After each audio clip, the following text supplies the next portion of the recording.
BNP chairperson Begum Khaleda জিয়ার সুচিকিৎসা সহ নিঃশর্ত মুক্তি এবং গ্রেপ্তার নেতাকর্মীদের মুক্তির দাবিতে রাজধানীর নয়াপল্টনে দলের কেন্দ্রীয় কার্যালয়ের সামনে সমাবেশ করছে ঢাকা মহানগর দক্ষিণ বিএনপি। বিকেলে এই সমাবেশে অংশ নেন বিএনপির বিভিন্ন পর্যায়ের নেতাকর্মীরা। সমাবেশে বক্তারা খালেদা জিয়ার নিঃশর্ত মুক্তি দাবি করেন, একই সাথে তার সুচিকিৎসার জন্য বিদেশে যাবার সুবিধাও দাবি করেন। একই সাথে বিভিন্ন সময় নেতাকর্মীদের গ্রেপ্তারের প্রতিবাদ জানিয়ে বক্তারা বলেন, বছরের পর বছর বিএনপির ওপর নির্যাতন চালিয়ে আসছে ক্ষমতাসীনরা।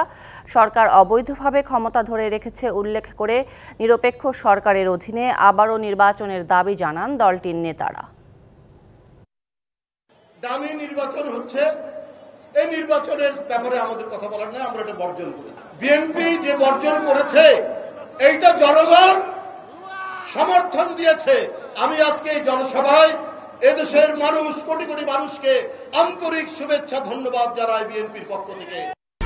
1, 2, 3 ঢাকায় জমি জিতে নিন 100% ক্যাশব্যাক সহ 20 কোটি টাকার পুরস্কার।